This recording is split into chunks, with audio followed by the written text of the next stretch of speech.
자, 로마서 15장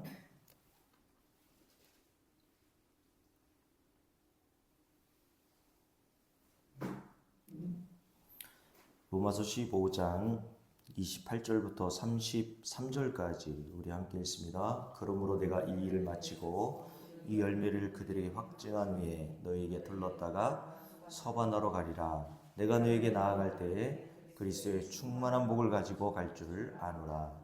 형제들아, 내가 우리 주 예수 그리스도와 성령의 사랑으로 말미암아 너희를 구원하노니 너희 기도에 나와 힘을 같이하여 나를 위하여 하나님께 비로 나로 유대에서 순종하지 아니하는 자들로부터 건짐을 받게 하고 또 예루살렘에 대하여 내가 섬기는 일을 성도들이 받을 만하게 하고 나로 하나님의 뜻을 따라 기쁨으로 너에게 나아가 너희와 함께 편히 쉬게 하라.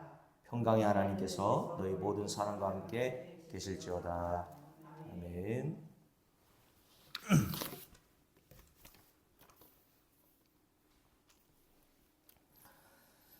새해가 되면 서로들 인사를 나누고 또 저에게도 가끔 제 지인으로부터 또 후배나 제가 예전에 가르쳤던 학생들로부터 문자나 카톡을 받을 때가 있는데 새해가 되면 보통 어떻게 인사합니까?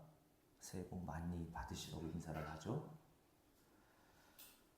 근데 오늘 말씀에 보면 사도 바울이 로마교회 성도들에게 간절히 보고 싶어하는 마음으로 그들을 보기를 원한다라고 하는 이유, 지난주까지 말씀드렸는데 첫 번째가 뭐라고 그랬냐면 로마인과 유대인은 서로 적대적인 관계라고 말씀을 드렸죠. 그런데도 불구하고 사도 바울은 이들을 향해서 지금 뭐라고 부르고 있습니까? 30절의 말씀에 기록되어 있는 대로 형제들아 이렇게 부르고 있죠. 피 한 방울 섞이지 않았고 적대적인 관계였던 이들이 어떻게 이렇게 형제들로 서로 볼 수 있었을까요? 에베소 2장에 보면 사도 바울이 에베소교회 성도들도 이방인들로 대부분 구성되어 있었던 자들이었는데 그들을 향해서 이렇게 얘기했죠. 이제는 전에 멀리 있던 너희가 하나님과도 우리가 멀리 있었다는 거죠. 관계가 그렇게 서운할 정도가 아니라 골로새 말씀에는 너희는 원래 이 땅에 오면서부터 하나님을 마음의 적이와 반감을 가지고 있었던 원수로 이 세상에 왔다라고 말씀을 하지 않습니까? 그러던 저와 여러분이 그리스도 예수의 피로 가까워졌느니라 라고 말씀하고 있다는 거죠. 얼마나 가까워졌냐면 하나님의 원수로 대접받아야 마땅한 저와 여러분이 하나님의 자녀가 되었다는 겁니다. 그래서 로마서 8장을 볼까요? 로마서 8장에 보면 사도 바울이 로마 교회 성도들에게 이렇게 이야기를 하죠. 14절 함께 읽습니다. 무릇 하나님의 영으로 인도함을 받는 사람은 곧 하나님의 아들이라고 얘기했습니다. 자, 어떤 자들이 하나님의 아들이라고요? 하나님의 영으로 인도함을 받는 사람이라고 되어 있습니다. 하나님의 영은 성령을 말하겠죠. 성령의 인도함을 받는 사람은 하나님의 아들이라고 이야기를 했단 말이죠. 그럼 우리가 하나님의 성령의 인도함을 받는지 안 받는지 어떻게 알 수 있습니까? 방언하는 걸 보면 압니까? 신비한 기적, 이적을 일으키면 하나님의 아들 되고 성령의 인도함을 받는다라고 하는 증거로 우리가 볼 수 있을까요? 성령은 누구의 영입니까? 예수 그리스도의 영이십니다. 성령은 자기의 영광을 나타내기 위해서 우리 안에서 역사하시는 게 아니라 성령이 하시는 일은 한 가지밖에 없어요. 예수 그리스도의 이름을 영화롭게 하기 위한 목적으로 우리 안에 오셨단 말이죠. 그래서 성령 충만하다는 것은 우리가 항상 예수에게 소망을 두고 예수에게만 바라보고 예수만을 의지하는 상태를 성령의 인도함을 받는 성령 충만한 상태라고 보는 거예요. 그러니까 성령의 인도함을 받는다면 저와 여러분은 항상 어디로 인도되어야 되냐면 예수 그리스도에게로 인도되어야 하는 겁니다. 그렇게 성령의 인도함을 받는 사람만 어떤 사람이라고요? 하나님의 아들이라고 얘기합니다. 자, 저와 여러분은 어떤 자였는데? 하나님의 원수, 그리고 에베소 2장에 보면 하나님의 진노를 받아 마땅한 자들이었는데 이렇게 하나님과 관계가 서운할 정도가 아니라 멀리 떨어져 있었는데 우리가 어떻게 되었다고요? 하나님의 아들이 되었대요. 여기서 제가 전에 한번 말씀드렸죠. 딸이라고도 안 하고 꼭 왜 또 아들이라고 얘기하냐. 이런데 시비 걸지 말란 말입니다. 여기서 하나님의 아들 뭐 이렇게 말씀하시는 것은 이 당시에 아버지로부터 유산을 물려받을 수 있는 대상은 아들들밖에 없었거든요. 그러니까 여러분들의 성별은 관계가 없어요. 여러분들이 하나님 나라에 가면 지금과 같은 성별로 남녀노소 뭐 빈부귀천 이렇게 나눠지는 게 아니란 말입니다. 예수님께서 뭐라고 말씀하셨냐면 하나님 나라에 들어가면 모든 자가 천사와 같은 존재가 된다고 말씀하지 않습니까? 이 세상 모든 가족 관계는 해체되고 하나님 나라에 들어가서 예수 믿는 자들과의 관계 안에서 만나게 되는 가족 관계가 된다고 말씀하고 있는 것이죠. 자, 그 뒤에 함께 읽어볼까요? 15절 함께 읽습니다. 너희는 다시 무소하는 종의 영을 받지 아니하고 양자의 영을 받았으므로, 성령이죠. 양자의 영을 받았으므로 우리가 아빠 아버지라고 부르짖느니라. 성령이 친히 우리의 영과 더불어 우리가 누구인 것을 증언하십니까? 하나님의 자녀인 것을 증언하시나니 자녀이면 또한 상속자 곧 하나님의 상속자요 그리스도와 함께한 상속자니 우리가 그와 함께 영광을 받기 위하여 고난도 함께 받아야 할 것이니라 라고 말씀합니다. 그러니 저와 여러분은 예수 그리스도의 피로 말미암아 하나님과의 관계가 아버지와 아들 관계가 되었고, 성도의 관계는 그럼 뭐가 된 것입니까? 적대적인 관계에서 형제와 자매의 관계가 되었다고 지난주에 말씀을 드렸죠. 그래서 사도 바울은 피 한 방울 섞이지 않은 로마 교회 성도들을 그렇게도 보고 싶어 했던 것이라고 말씀을 드렸습니다. 이런 사람들이 종종 있지 않습니까? 여러분 뭐 손주들하고도 혹은 자녀들하고도 멀리 떨어져 사는 분들이 대부분이잖아요. 우리 최영수 선생님도 아들이 이제 서울에 살고 손주들도 서울에 살 텐데 요즘 얼마나 편리합니까? 직접 가지 않아도 영상 통화라는 게 있어가지고 얼굴 마주 보면서 통화도 할 수 있고 또 대화도 할 수 있지 않습니까? 그러나 그렇다 하더라도 뭐만 하지 못해요? 직접 만나는 것만큼은 못 하잖아요. 그죠? 손주의 얼굴도 한번 만져보고 싶고 직접 눈앞에서 대화해보고 싶고 그렇지 않습니까? 가족이라는 게. 그러니까 사도 바울도 마찬가지였다는 거죠. 얼굴 한번 보지 못했지만 로마교회 성도들을 그렇게 보고 싶어 했다는 거예요. 그래서 내가 로마로 반드시 들러서 서바나로 가게 될 거다라고 지금 예고하고 있는 거라고 말씀을 하는 겁니다. 저도 개인적으로 목사지만 저에게 복음을 좀 더 선명하게 알려준 이제 그 외국에 있는 분, 영국의 그 목사님이셨는데 마틴 로이드 존스 목사님이라고, 제가 많은 목사님들 이렇게 만나서 복음에 대한 이야기를 할 때 빼놓지 않고 이야기하는 분이 마틴 로이드 존스 목사님이거든요. 뭐 존 파이프 목사님, 뭐 여러분들 뭐 몰라도 돼요. 그냥 이런 분들을 제가 만나서 복음을 정말 알고 깨닫게 되었습니다. 또 한국에 또 몇 분의 목사님들이 계세요. 근데 참 희한한 거는 뭐냐면 그분들이 저를 아는 것도 아니고 제가 그분을 한 번도 만나본 적이 없는데 이상하게 보고 싶어요. 보고 만나고 대화해보고 그분과 함께 복음을 함께 나누고 싶은 그런 마음이 제게도 있더라고요, 여러분. 왜요? 그분과 저는 성도 다르고 사는 나라도 다르고 피 한 방울 섞이지 않았지만 예수 그리스도를 믿는 믿음으로 한 형제, 자매가 되었기 때문에 그런 감정이 나오는 것이라고 저는 봅니다. 그러니까 제가 여러분께 말씀을 드리잖아요. 그러니까 교회 와서 뭐 말로만 형제, 자매 이렇게 하는 거 소용 하나도 없다고 말씀을 드렸죠.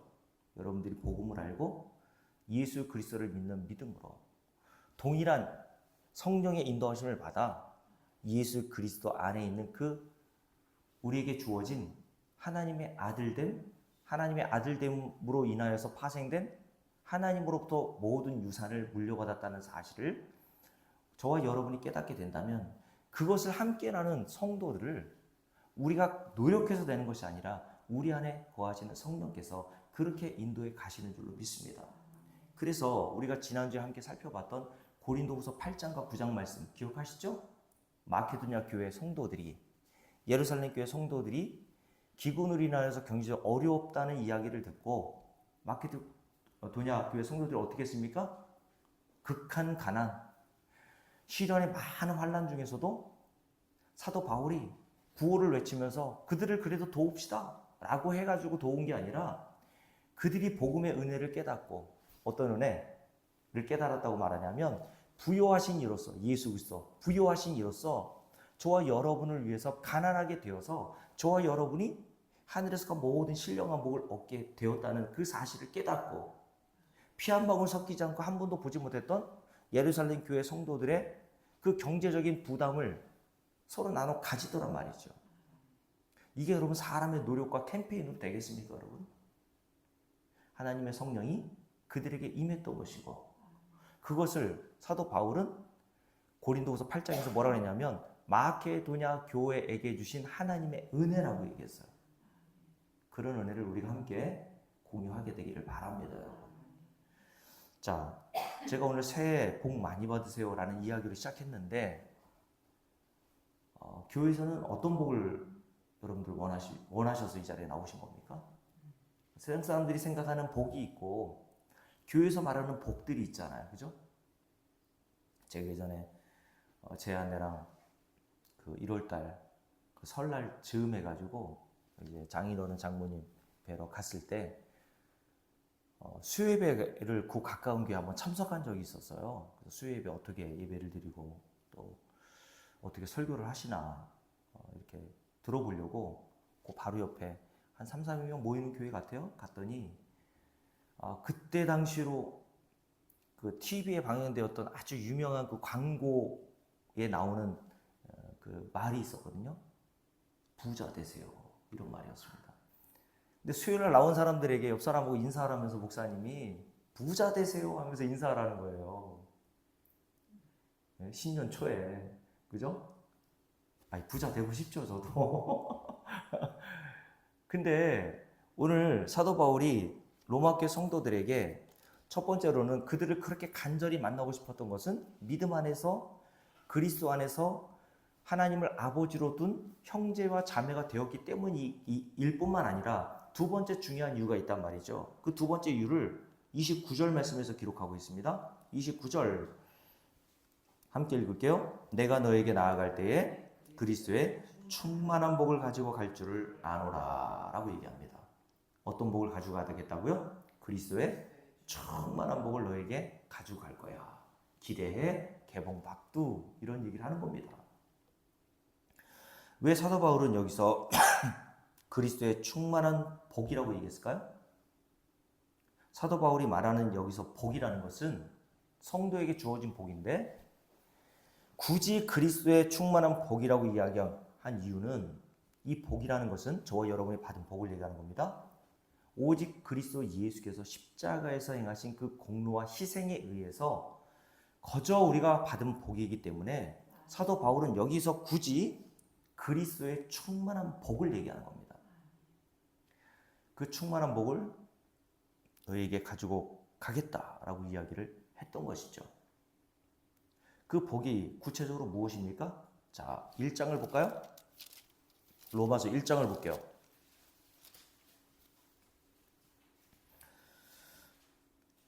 자, 로마서 1장입니다. 사도 바울이 여기서도 로마교회 성도들을 보고 싶어 하는 마음을 1장부터 기록하고 있죠. 자, 10절 말씀 함께 읽습니다. 어떻게 하든지 이제 하나님의 뜻 안에서 너에게로 나아갈 좋은 길 얻기를 구하노라. 내가 너희 보기를 간절히 원하는 것은, 왜 그래요? 어떤 신령한 은사를 너에게 나누어 주어 너희를 견고하게 하려 함이라고 이야기를 하죠. 여기서 신령한 은사가 로마서 15장에서 말했던 그리스도의 충만한 복, 그걸 얘기하는 거예요. 영어에서 보면 신령한 복을 스피리처 블레싱이라고 되어 있거든요. 그러니까 영적인 복이라는 얘기예요. 그러니까 영적인 복이니까 이 세상 사람들은 도무지 이야기해줘도 모르는 복이라는 거죠. 오직 성도들만 알아들을 수 있는 복. 그래서 신령한 복 혹은 오늘 말씀에 신령한 은사라고 얘기하는 겁니다. 여기서 은사라고 하는 단어는 선물이라는 단어와 동일합니다. 선물은 내가 노력해서 받는 게 아니라 거저 주어지는 거라 그랬죠. 그래서 에베소 2장에 보면 그의 은혜에 의하여 믿음으로 말미암아 구원을 받았으니 이것은 너희에게서 난 것이 아니요 하나님이 주시는 선물이라. 왜 하나님이 주시는 선물이라는 것을 성도에게 성령을 통해 깨닫게 하십니까? 그 뒤에 이렇게 돼 있어요. 아무도 자랑하지 못하게 하기 위해서다. 무슨 말이냐면 하나님이 저와 여러분에게 주신 모든 것들은 거저 선물로 주어진 복이기 때문에 그 복을 얻은 자가 내가 마치 그 복을 얻기 위해서 노력하고 수행하고 고행해서 그 대가로 받은 것처럼 자랑하지 못하게 하신다는 거예요. 여러분들이 성경을 통해서 내가 지금 누리고 있는 모든 복이라는 것은 하나님으로부터 주어진 선물이라는 것을 여러분들이 안다면 여러분들에게는 뭐가 나와요? 자랑이 나올 수가 없는 겁니다. 누구만 자랑하게 되죠? 그 선물을 주신 하나님과 예수 그리스도만 자랑하게 되는 거예요. 그래서 여기를 로마서 1장을 이렇게 잡아 놓으시고 여기를 볼까요? 빌립보서로 볼게요. 빌립보서 3장을 보십시오. 빌립보서 3장. 자, 2절 함께 읽습니다. 개들을 삼가고 행악하는 자들을 삼가고 몸을 상해하는 일을 삼가라. 자, 몸을 상해하는 일은 할례를 얘기하는 거예요. 주일날 할례에 대해서 제가 말씀을 드릴 겁니다. 개들이라고 하는 뜻은 멍멍짓는 개를 말하는 것이 아니라 육체에 할례를 행한 유대인들이 빌립보 교회에 들어와서 예수를 믿는 것뿐만 아니라 할례를 행해야 온전한 구원을 받을 수 있다고 주장했기 때문에 인간의 행위로 하나님이 거저 주시는 은혜를 모독하는 행위라고 보고 그들을 가리켜 뭐라고 했다고요? 개들이라고 부른 거예요. 개들. 유대인들에게 있어서 독사의 자식들아 라고 하는 말과 함께 가장 모욕적인 말이 개들입니다. 개들. 우리 한국말에도 욕을 할 때 뭐 이런 개 XX 이렇게 하는 것처럼 개들을 삼가고 멍멍짓는 개들을 삼가라는 게 아니라 그런 자들과 좀 거리를 두라는 거예요. 그런 말하는 사람들과. 그러면서 이렇게 얘기하죠. 3절 하나님의 성령으로 봉사하며 그리스도 예수로 자랑하고. 성도는 하나님의 성령으로 봉사하는 자입니다. 내 힘으로 봉사하면 뭐가 나와요? 내 자랑이 나오겠죠. 내가 이거 했어.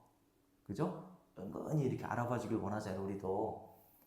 근데 성령으로 성도들은 봉사한다는 사실을 알아요. 왜냐하면 성도들에게 나오는 모든 봉사는, 밖으로 나오는 모든 헌신과 열매들은 우리 안에 거하시는 성령에 의해서 맺어지는 열매이기 때문에 그렇습니다. 그래서 갈라디아서 5장에 보면 오직 성령의 열매는 이라고 되어 있어요. 이것을 소유격이 아니라 어떤 목사님은 주격으로 사용해야 된다고 말씀을 하시면서 성령의 열매가 아니라 성령이 맺으시는 열매 이렇게 해석해야 된다고 말씀하시는 분도 있는데 타당한 말씀이라고 생각합니다. 그러니 저와 여러분이 어떤 일을 한다 하더라도 제가 가끔 얘기하잖아요. 여러분들이 예수를 믿고 만약에 여러분들이 사는 이 시대가 일제시대 때라고 생각해 보세요. 일제시대 때 신사참배를 한 목사님들도 많았어요. 대표적인 분이 한경림 목사님이지 않습니까? 그래서 종교계의 가장 큰 상이라고 하는 템플상을 받으시면서 자기가 신사참배한 것을 회개하고 그렇게 하셨단 말이죠. 그런데 일제시대 때 신사참배를 거부하고 순교하신 목사님들이 계시단 말이에요. 주기철 목사님 여러분 유명하지 않습니까? 그죠? 제가 어렸을 때도 영화 주기철 목사님의 그 영화를 봤는데 이 못이 이렇게 삐쭉삐쭉 나오는데 맨발로 걸어가라고 했다고 하지 않습니까? 십자가를 이렇게 걸어놓은 거 밑에다 놓고 너 십자가를 밟고 가든지 이 대못이 나온 여기를 걸어가든지 둘 중에 하나 골라라. 우리 이금희 목사님 어떻게 하시겠어요? 저는 어떻게 했을까요? 이건철 목사는. 저한테 물어보지 마세요. 그랬을까요? 그럼 그렇게 해서 결국 옥에 갇혀서 뭐 이렇게 순교까지 하신 분이 뭐 주기철 목사님이라고 해가지고 많은 신앙인들의 뭐 존경의 대상도 하고 했는데, 저는 그분이 뭐 순교하고 이런 것에 대해서 폄하하는 건 아니에요. 존경스럽죠. 근데 그렇게 한 자라도 자랑할 수 없어요. 왜요? 오늘 말씀에 뭐라고 되어 있습니까? 우리가 행하는 모든 일이 무엇으로 하는 거예요? 하나님의 성령으로 봉사하는 거라고 했잖아요. 우리는 그 일을 할 수 없다는 겁니다, 여러분. 내가 순교하고 싶다고 순교되는 게 아니에요. 하나님이 순교에 적합하고 순교하실 수 있도록 인도하시는 자들이 있단 말이죠. 그러니 하나님 나라에 가서 뭐 12등급이 있다고 얘기하면서 제일 1등급에 있는 분을 어떤 목사님 뭐 천국에 갔다 오셨다고 하면서 그런 얘기 하지 않습니까? 1등급은 예수님의 사도들처럼 이렇게 복음을 증거하면서 순교한 사람이라고 이야기를 하고, 저 12등급은 누가 있겠습니까? 1등급부터 12등급까지 있는데 12등급은 어떤 사람이 있다고 얘기하겠어요? 구원받은 강도, 그렇죠? 아무한 일 없이. 네? 그래서 구원받은 강도가 받은 구원을 뭐라고 보통 얘기하죠? 부끄러운 구원이라고. 여러분, 그럼 부끄럽지 않은 구원을 받으려면 뭐 해야 합니까, 도대체? 저와 여러분은 다 구원받은 강도처럼 부끄러운 구원을 받는 거예요. 뭐 행한 게 있습니까, 여러분? 그러니 하나님 나라 들어간 사도 바울을 비롯해서, 사도 바울도 순교했다고 하지 않습니까? 뭘 자랑했을까요? 자기가 한 순교 자랑했을까요? 오늘 말씀에 기록되어 있는 대로 그 뒤에 하나님의 성령으로 봉사하며 누구를 자랑해요? 그리스도 예수로 자랑하고 육체를 신뢰하지 아니하는 우리가 곧 할례를 받은 자다라고 얘기했어요. 그러니까 저와 여러분이 예수를 믿게 될수록 이렇게 되어 간다는 말이죠. 점점 가면 갈수록 나에 대한 자랑은 줄어들고 예수 그리스도 한 분만을 자랑하게 돼요. 왜요? 모든 게 다 은혜라는 사실을 성도들은 알거든요. 그렇지 않습니까, 여러분? 그래서 사도 바울이 고린도전서 15장에서 뭐라고 그랬습니까? 고린도전서 15장을 볼게요. 자, 고린도전서 15장 9절부터 함께 읽습니다. 나도 사도 중에 가장 작은 자라. 나는 하나님의 교회를 박해하였으므로 사도라 칭함받기를 감당하지 못할 자니라. 그러나 내가 나 된 것은 하나님의 은혜로 된 것이니 내게 주신 그 은혜가 헛되지 아니하여 내가 모든 사도보다 어떻게 해서 더 많이 수고하였으나. 그러니까 나 상 주세요 이럽니까? 내가 한 것이 아니요. 이게 자기 부인이라 했죠. 예수님께서 제자들을 부르시면서 뭐라고 했습니까? 누구든지 나를 따라오려거든 자기를 부인하라 그랬어요. 근데 이건 내 능력으로 안 되는 거라니까요. 이런 엄청난 일을 하고도 어떻게 나를 부인합니까? 내가 했다고 자랑할 수 있는 게 인간이 행할 수 있는 건데, 성령이 우리 안에 거하시면 내가 어떤 수고를 한다 해도 사도 바울처럼 자기 부인이 되는 거예요. 그건 내가 한 게 아니라 뭐라고 합니까? 오직 나와 함께 하신 하나님의 은혜로라 라고 얘기했습니다. 이게 자기 부인, 성령이 충만한 성도들에게 나오는 증거란 말이죠. 자, 로마서 1장을 다시 넘겨볼게요. 로마서 1장에 보면 사도 바울이 로마교회 성도들을 간절히 보기 원한다고 하는 이유가 뭐라고요? 11절, 신령한 은사를 너에게 나누어 주어. 그럼 신령한 은사가 뭡니까? 신령한 은사가 뭘까요? 그 신령한 은사를 너에게 나누어 주면 너희가 어떻게 된대요? 너희가 견고하게 된대요. 믿음에 든든히 서 있을 수 있다는 겁니다. 그래서 내가 너희들의 믿음을 견고케 하기 위해서 뭘 주고 싶다고요? 신령한 은사를 너에게 나눠주고 싶다고 얘기했어요. 그러면 성도들의 믿음을 견고케 해주는 신령한 은사는 무엇을 얘기하는 겁니까? 자, 12절부터 쭉 읽을게요. 이는 곧 내가 너희 가운데 돼서 너희와 나의 믿음으로 말미암아 피차 안위함을 얻으려 함이라. 형제들아 내가 여러 번 너에게 가고자 한 것을 너희가 모르기를 원하지 아니하노니 이는 너희 중에서도 다른 이방인 중에서와 같이 열매를 맺게 하려 함이로되 지금까지 길이 막혔도다. 헬라인이나 야만인이나 지혜 있는 자나 어리석은 자에게 다 내가 빚진 자라. 그러므로 나는 할 수 있는 대로 로마에 있는 너희에게 줄을 거으세요. 뭘 전하기를 원해요? 복음 전하기를 원한다라고 얘기했어요. 왜요? 16절 내가 복음을 부끄러워하지 아니하노니. 이거 고건법이라고 했죠. 강조용법입니다. 내가 복음에 대해서 얼마나 자랑스럽게 여기는지 알아? 이런 얘기를 하는 거예요. 그러면서 이렇게 얘기하죠. 왜 복음을 부끄러워하지 않습니까? 이 복음은 모든 믿는 자에게 구원을 주시는 하나님의 능력이 됩니다. 먼저는 유대인에게요. 그리고 헬라인에게로다. 복음에는 하나님의 의가 나타나서 믿음으로 믿음에 이르게 하나니 기록된 바 오직 의인은 믿음으로 말미암아 살리라 함과 같으니라 라고 얘기했죠. 자, 사도 바울이 로마 교회 성도들에게 신령한 은사를 나눠주어 그들의 믿음을 경고케 해주길 원한다고 했습니다. 그러면 그들의 믿음을 경고케 해주기 위한 신령한 은사가 뭐라는 얘기예요? 복음이라는 얘기잖아요. 왜냐하면 15절에서 나는 할 수 있는 대로 로마에 있는 너희에게로 가서 복음 전하기를 원한다고 했단 말이죠. 그러면 복음은 뭡니까? 자, 먼저 로마서 16장을 볼게요. 로마서 16장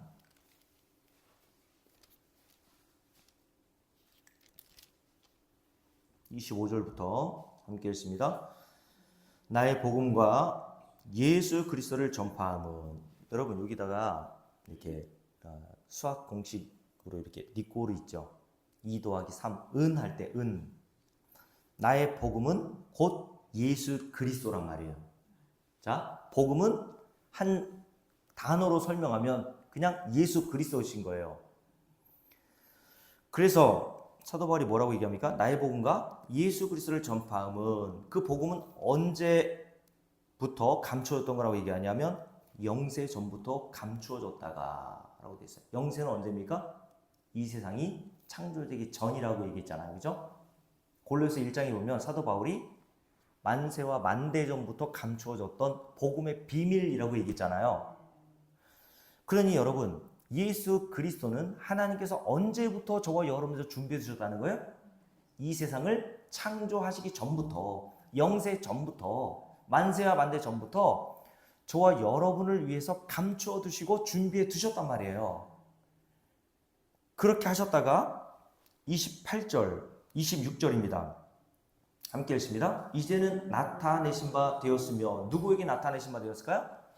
영세 전부터 감춰졌던 그 복음이 누구에게 나타났습니까? 자, 이렇게 잡아놓으세요. 다시 골로새서 1장을 보십시오. 골로새 1장에 보면 사도 바울이 여기서 이렇게 이야기하죠. 자, 24절.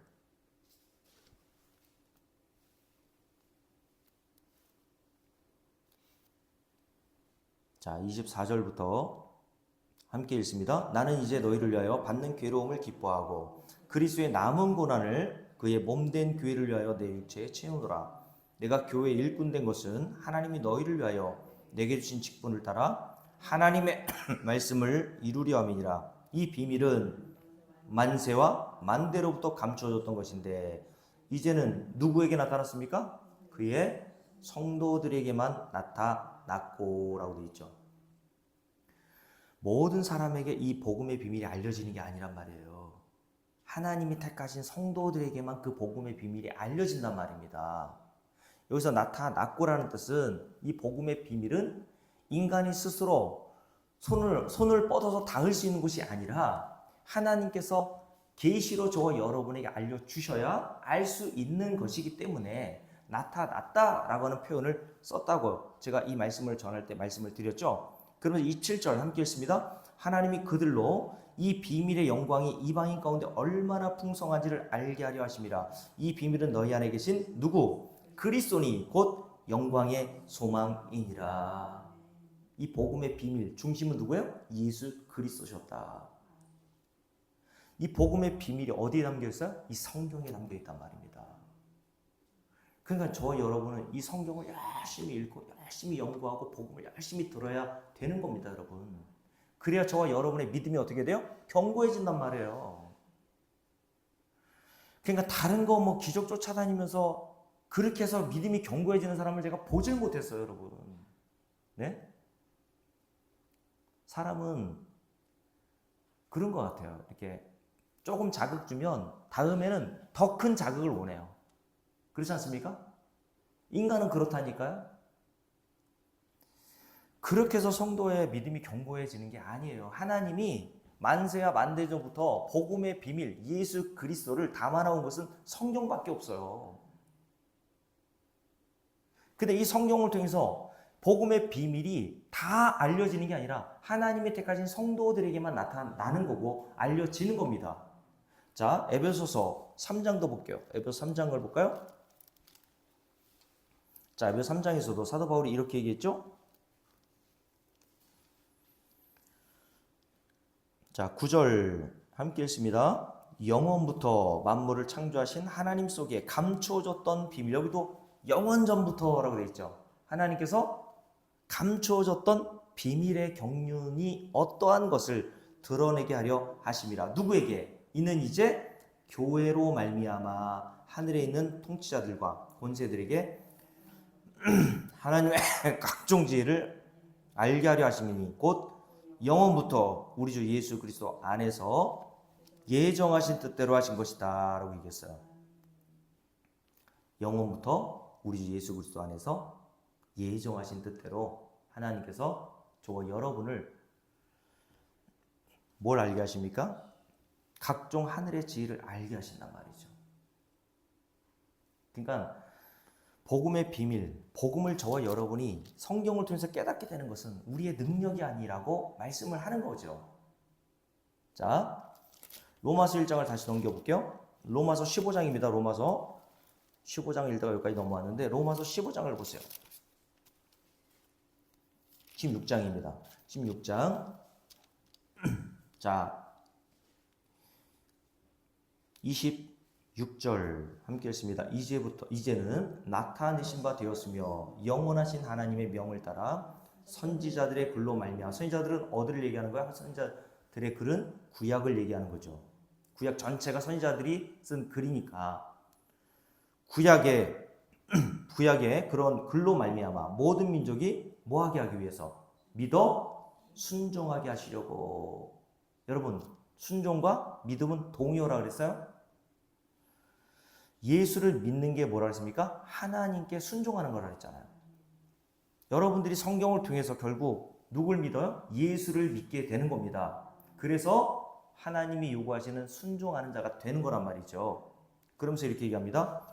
순종하게 하시려고 알게 하신 바 그 신비의 계시를 따라 된 것이니 이 복음이 너희를 어떻게 한다고요? 능히 견고하게 하실 지혜로우신 하나님께 예수 그리스도로 말미암아 영광이 세세 무궁하도록 있을지어다. 자, 여기도 뭐가 로마교회 성도들을 능히 견고하게 할 수 있다고 그러죠? 복음. 이 복음 전체가 담겨 있는 것이 성경이라 했잖아요. 그 성경은 저와 여러분의 믿음을 견고하게 하는데 부족함이 없어요. 맞습니까?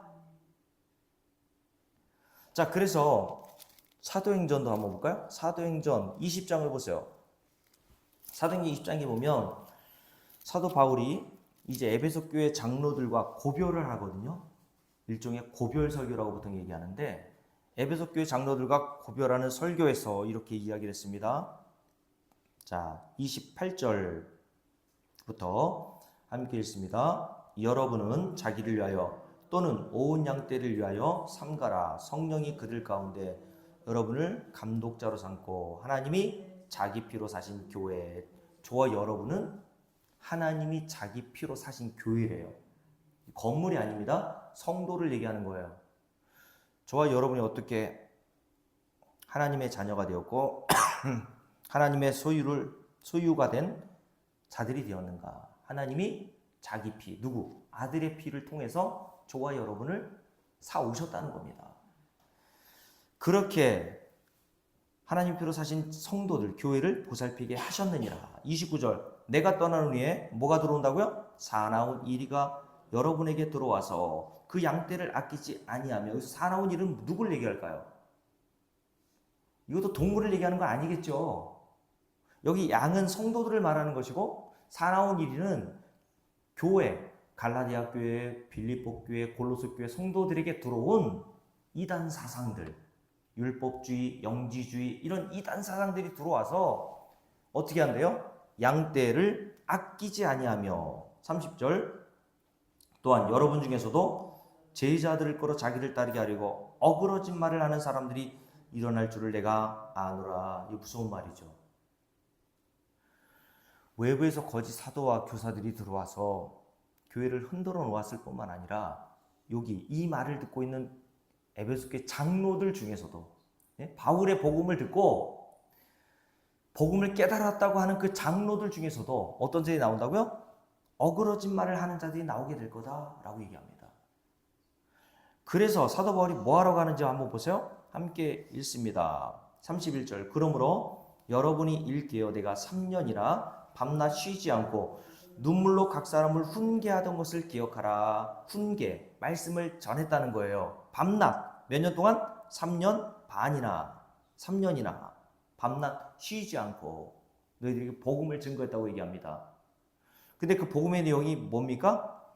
자, 그 위에 보세요. 20절부터 다시 한번 읽습니다. 20절, 유익한 것은 무엇이든지 공중 앞에서나 각 집에서나 꺼리낌 없이 여러분에게 전하여 가르치고, 유대인과 헬라인들에게 제가 줄을 그어라 그랬죠. 하나님께 대한 회개와 우리 주 예수 그리스도에 대한 믿음을 증언한 것이라. 몇 년 동안? 3년 동안. 3년 동안 에베소 교회 성도들에게 복음이라는 것을 증거했는데, 그 복음의 내용이 이거예요. 하나님께 대한 회개, 우리 주 예수 그리스도에 대한 믿음. 근데 요거는 다른 게 아니라 그랬어요. 오늘 새벽에 나오신 분은 아시겠죠? 회개는 뭐라 그랬습니까? 자, 먼저 회개를 하려면 뭐를 먼저 알아야 돼요? 죄를 먼저 알아야 되죠. 요한복음 16장에서 예수님께서 뭐가 죄라 그랬었다고요? 너희가 나를 믿지 않는 게 죄라 그랬었잖아요. 그래서 제가 전에 주일에 설교 때 말씀을 드렸잖아요. 그러면 죄의 반대말은 뭡니까? 죄의 반대말. 아니, 죄는 예수님께서 너희가 나를 믿지 않는 게 죄라 그랬잖아요. 죄의 반대말은 뭐겠어요? 그렇죠. 예수를 믿는 거죠. 그죠? 이해하시는 거죠? 그러면 회개는 뭐겠습니까? 회개는 돌이킬 회, 고칠 개잖아요. 그럼 내가 죄에서 돌이키는 게 회개라면 죄는 뭐라고요? 예수를 믿지 않는 거예요? 그러면 예수를 믿지 않는 것이 죄에서 돌이키는 회개라면, 정답을 얘기했네요. 예수를 믿는 게 뭡니까? 회개하는 거예요, 여러분. 다시요. 죄는 뭐라고요? 예수를 믿지 않는 거예요. 그러면 죄에서 돌이키는 것이 회개라면, 회개는 뭐라고요? 예수를 믿는 거란 얘기를 하는 겁니다. 그래서 오늘 22절에 21절이죠. 하나님께 대한 회개와, 어떤 분은 이거를 와가 아니라 곧이라고 하는 단어로 고쳤으면 더 좋다 이렇게 이야기를 하는데, 저는 그 말에 또 동의합니다.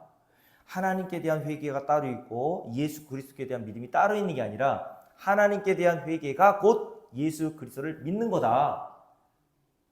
예수 그리스도를 믿는 것이 곧 하나님께 회개하는 거다. 요 얘기를 하는 거예요. 요거를 어떻게 했다고요? 에베소 교회에 들어가서 3년 동안이나 이 말만 한 거예요. 언제 그렇게 했다고요? 20절. 요게 너희들에게 유익하다는 거 아닙니까? 유익한 것, 너희들에게 진짜 너희들의 믿음을 경고케 하고 너희들을 위로해주고, 이거는 다른 거 없어. 예수 그리스도 십자가의 복음이었다는 것을 말씀하는 거예요. 그래서 에베소 교회 성도들에게 들어가서 20절 말씀에 보면 무엇이든지 공중 앞에서나, 오늘 이렇게 제가 설교 강단에서 여러분들에게 설교하는 이 시간에나, 어떨 때? 각 집에서나. 제가 여러분들 집에 가끔 신방 갈 때 있잖아요. 개인적으로 제가 여러분들 만나거나 신방할 때에도 꺼리낌 없이 여러분들의 유익을 위해서 요거 증거해줬다는 얘기를 하는 거예요. 사도 바울이. 뭘 증거해줬다고요? 부자 되세요. 서로 이렇게 인사하라고 했습니까? 하나님께 대한 회개와 곧 우리 주 예수 그리스도에 대한 믿음을 끊임없이 증거했다고 얘기합니다. 그것을 장로들에게 하라는 거예요. 내가 떠나가면 뭐가 들어온다고요? 어그러진 말을 하는 사람들이 너희들 중에서 일어날 것이고 거짓된 사도들과 교사들이 들어와서 너희들을 그 믿음에서 흔들어 놓을 텐데 그럴 때 너희들이 뭐 해야 되겠니? 하나님이 너희들을 에베소 교회 감독자로 너희들을 세워 놓으셨잖아. 이 당시의 장로들은 교회에서 생각하는 그 장로, 평신도 장로가 아니라 말씀을 가르치는 자들을 말하는 겁니다. 너희들이 교회를 보살피기 위해서 하나님이 주신 게 뭐야? 뭡니까? 복음이란 말입니다. 복음. 그래서 그 뒤에 이렇게 돼 있죠. 함께 읽습니다. 32절. 지금 내가 여러분을 주와 및 주를 거느세요. 뭐에 부탁한다고요? 그 은혜의 말씀에 부탁하노니 그 말씀이 여러분을 어떻게 한다고요? 능히 든든히 세우사. 믿습니까 여러분? 뭐가 우리를 든든히 세워줘요? 말씀이. 옆에 계시는 우리 최선생 옆에 있는 우리 박금나 이사님이 견고하게 세워주는 게 아니란 말입니다. 이건철 목사가 여러분들의 믿음을 견고하게 세워주는 게 아니에요. 여러분들이 이 땅을 떠날 때 죽음 앞에 있을 때 믿음이 막 흔들리고 내가 과연 하나님 나라 들어갈 수 있는가? 이렇게 할 때 제 손 붙잡지 말라 그랬죠. 목사님 나 어떻게 해요? 무서워 죽겠어요. 저걸 어떡하라고요? 네? 찬송가에 그런 찬송이 있잖아요. 네? 우리가 이 세상 떠날 때에 뭐 하라고요? 예수의 손목을 굳게 잡고. 여러분 누굴 붙잡으셔야 돼요? 예수 그리스도의 손목을 굳게 붙잡으시란 말입니다. 성경 전체가 그 이야기를 하는 거예요. 제가 여러분들이 제 손 꼭 붙잡는다고 제가 여러분들을 하나님 나라 못 데려간다니까 여러분. 그러면서 이렇게 얘기하죠. 그 말씀이 여러분을 능히 든든히 세우사 거룩하게 하심을 입어 모든 자 가운데 기업이 있게 하시리라 라고 얘기했습니다. 그러니까 에베소 교회 장로들에게 뭐 하라는 겁니까? 앞으로 이런 일들이 에베소 교회에 들어와서 성도들의 믿음을 흔들어 놓을 때 너는 내가 3년 동안 한 거 그거 해. 뭐예요? 하나님께 대한 회개와 우리 주 예수 그리스도께 대한 믿음 그거 증거해.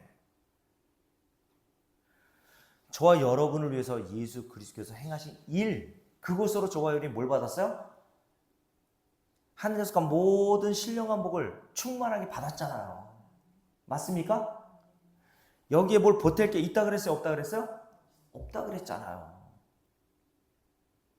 저와 여러분이 뭘 좀 더 한다고 순교한다고 거기에 하나님께서 예수 그리스도를 통해서 우리에게 이미 주신 하늘에서 간 신령한 복에 뭘 첨가할 수도 없고 보탤 수도 없다고 제가 수십 차례 말씀드렸잖아요. 그래서 골로새 2장에 사도 바울이 뭐라 그랬습니까? 지식과 지혜의 모든 보화가 어디 안에 감춰져 있다고요? 그리스도 예수 안에 감춰져 있느니라. 그러니 여러분 예수 그리스도를 믿는 것이 하늘에서 간 모든 신령한 복을 받는 겁니다. 여러분. 그러니까 예수 그리스도를 믿는 것은 은혜로 받고 다른 상급은 하늘에서 간 신령한 복은 내가 노력해서 받는 게 아니에요. 예수 그리스도를 믿음으로 하늘에서 간 신령한 복은 예수 그리스도 안에 그 하늘에서 간 신령한 복이 담겨 있기 때문에 예수 그리스도를 믿는 그 즉시 그 복이 우리에게 주어진 겁니다, 여러분. 그래서 사도 바울이 로마 교회 성도들에게 자, 다시 로마서 15장을 보고 이제 정리하도록 하겠습니다. 로마서 15장에 보면 뭘 들고 가겠다고 이야기했다고요?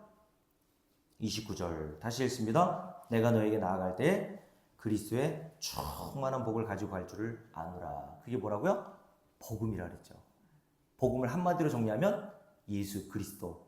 그리고 십자가에서 그가 행하신 일, 그게 복음이에요. 그래서 로마서 1장을 볼게요. 로마서 1장에 보면 사도 바울이 복음을 이렇게 이야기를 하죠. 로마서 1장 쭉 읽습니다.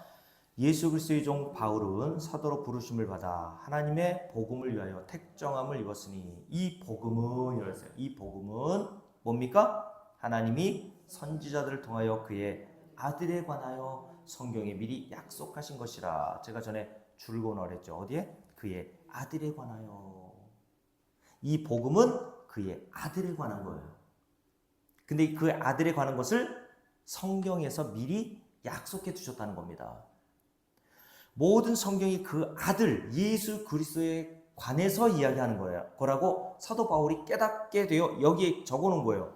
그러면서 3절 함께 했습니다. 그의 아들에 관하여, 여기도 그의 아들에 관하여 말하면 육신으로는 다윗의 혈통에서 나셨고 성결의 영으로는 죽은 자들 가운데서 부활하사 능력으로 하나님의 아들로 선포되셨으니 곧 우리 주 예수 그리스도시니라. 그로 말미암아 우리가 은혜와 사도의 직분을 받아 그의 이름을 위하여 모든 이방인 중에서 믿어 순종하게 하나니 너희도 그들 중에서 예수 그리스도의 것으로 부르심을 받은 자니라 라고 얘기했습니다. 예수 그리스도를 믿는 자들을 뭐라고 합니까? 7절 말씀 보십시오. 로마에서 하나님의 사랑을 받고 성도로 부르심을 받은 자라고 얘기합니다. 예수를 믿는 것이 뭐 하는 거예요? 하나님의 사랑을 받은 것이라는 것을 말씀하는 거예요. 왜요? 예수를 믿음과 동시에 제가 뭐라 그랬습니까? 하늘에서 모든 신령한 복이 주어지는 거라고 말씀드렸죠. 그 복을 주시는 그 하나님의 사랑이 예수 그리스도를 믿는 것을 통해서 우리에게 주어진단 말이에요. 그러니까 하나님의 사랑하심이라는 것은 이 세상의 것들로 측량할 수 없는 겁니다. 남들보다 이 세상에서 얼마나 잘 먹고 잘 사느냐가 하나님의 사랑의 척도가 될 수 없다는 거예요.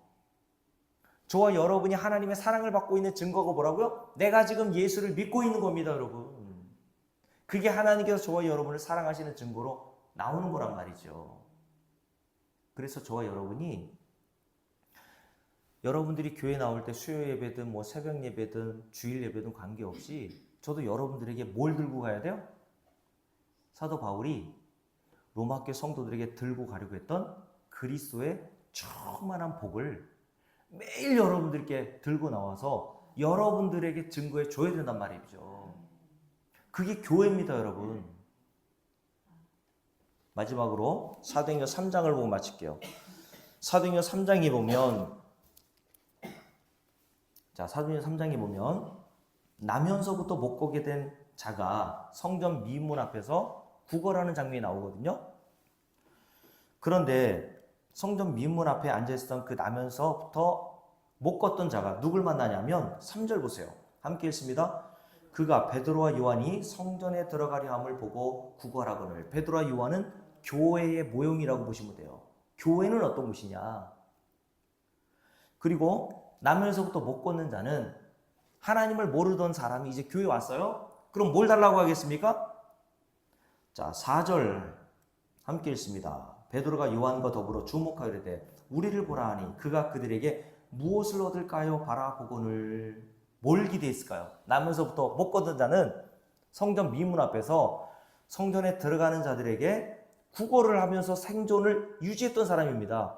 그러니까 베드로와 요한이 그를 보면서 우리를 봐 라고 하니까 베드로와 요한을 쳐다보면서 나면서부터 못 걷는 자가 뭘 기대하면서 보았겠어요? 손을 이렇게 내밀면서 뭘 달라고 했겠습니까? 한 푼 줍시오 그랬겠죠. 그죠?